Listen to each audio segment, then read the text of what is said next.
আসসালামু আলাইকুম। শেষ পৃষ্ঠা ১০০। শেষ পৃষ্ঠা ১০০ বিষয় থেকে বিষয়টা হচ্ছে আমি যে লক্ষা কবুতরের ভিডিওটা আপলোড দিয়েছিলাম সেটা টিকটকে কমেন্ট সেকশনে একজন কমেন্ট করেছে তার কাছে বিভিন্ন কালারের লক্ষা আছে। যেহেতু আমার কালো লক্ষাটা খুব পছন্দ আমিও চিন্তা করলাম দেখি তার কাছে কালো লক্ষা আছে কিনা। তো ওইভাবে তার সাথে ইনবক্সে আমার কথা বলা শুরু হয়। তার নাম হচ্ছে এমডি মুন্না খান। তো উনি যে কি লেভেলের স্ক্যামার, আর যেহেতু আজকে ওয়েদারটাও সুন্দর আমিও চিন্তা করছিলাম যে শুয়ে শুয়ে তার সাথে একটু একটু সময়টা পাস করি। তো দেখেন, পুরো ভিডিওটা না দেখলে বুঝবেন না। তো এই কমেন্ট সেকশন থেকে মূলত তার সাথে আমার কথা বলা শুরু হয়। তো উনি ইনবক্সে নক দিতে বলেন, আমিও ওনাকে ইনবক্সে নক দিই। তো ইনবক্সে নক দেওয়ার সাথে সাথে উনি খুব সুন্দর এক জোড়া কালো লক্ষা কবুতরের ছবি আমাকে দেন এবং বয়স জিজ্ঞেস করি, বলে ১ বছর। যখন দাম জিজ্ঞাসা করি তখন বলে ১৫০০ টাকা। তখনই আমার মূলত ডাউটটা শুরু হয়।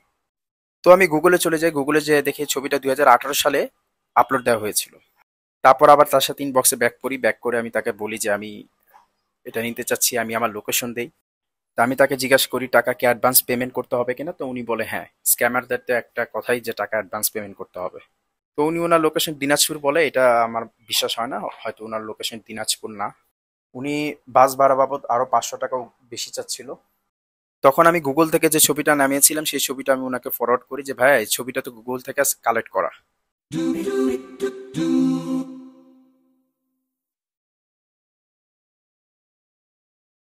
তো উনি অনেকক্ষণ ধরে সিন করছিল কিন্তু কিছু বলছিল না, ভেবে পাচ্ছিল না কি লিখবে আমাকে।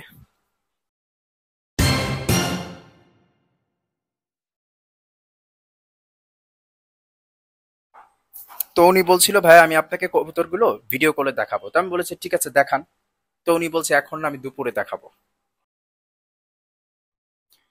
তো কবুতরটাকে দেখে মনে হচ্ছিল যে কবুতরটা রানিং পেয়ার, একদম নিউলি পেয়ার আর কি।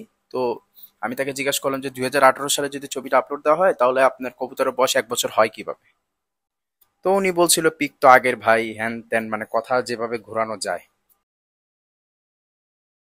তখন আমিও বলি যে ভাই তাহলে আমি এই ছবিটা গুগলে কিভাবে পেলাম, আমি তো বুঝতে পারছি না, আমি এইসব বিষয় আসলে একটু কম বুঝি, তো আমাকে একটু বুঝান। তো উনি আমাকে অনেকভাবে বোঝানোর চেষ্টা করছিল।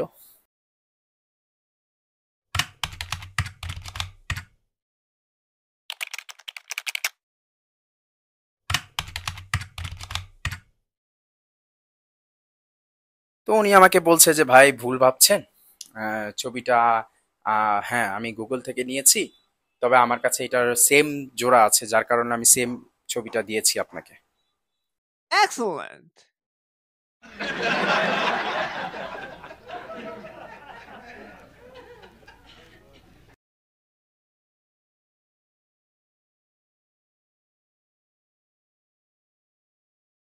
তা আমিও তাকে মজা করে বললাম ভাই ভিডিও কলে আবার ইউটিউবের ভিডিও ছেড়ে আমাকে দেখায়েন না।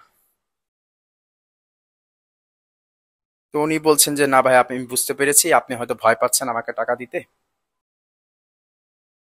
তা আমি তো তার সাথে কন্টিনিউয়াস মজা নিয়ে যাচ্ছি, মজা নিয়ে যাচ্ছি, মজা নিয়ে যাচ্ছি।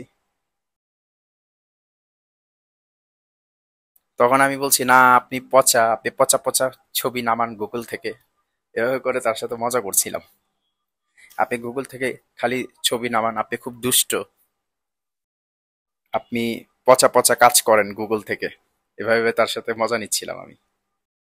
যখনই আমি তাকে লিখলাম যে ভাইয়া আজকে একটা কন্টেন্ট আপলোড হবে, শেষ পৃষ্ঠা ১০১, আর তখনই মূলত ওনার আসল রূপটা আসলে বের হয়ে আসে।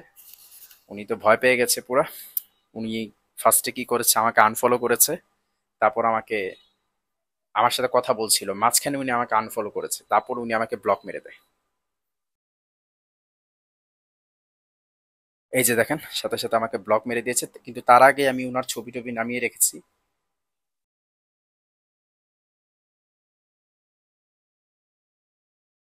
এই যে ভদ্রলোক এমডি মুন্না খান। তো দেখলেনই তো এই যে এমডি মুন্না খান ইনি কি লেভেলের স্ক্যামার। তো এতটুকু স্মার্টনেস তো আমার মধ্যে আছে যে অন্তত how should I deal with a scammer. এই জন্য তার সাথে একটু কনভারসেশন চালিয়ে গেছি। তো চিন্তা করলাম ঘরে শুয়ে আছি, একটু চালিয়ে যাই। তো ব্লক মেরে দিয়েছে। আপনারা একটু কাইন্ডলি একটু এইসব স্ক্যামারদের কাছ থেকে একটু সাবধানে থাকবেন।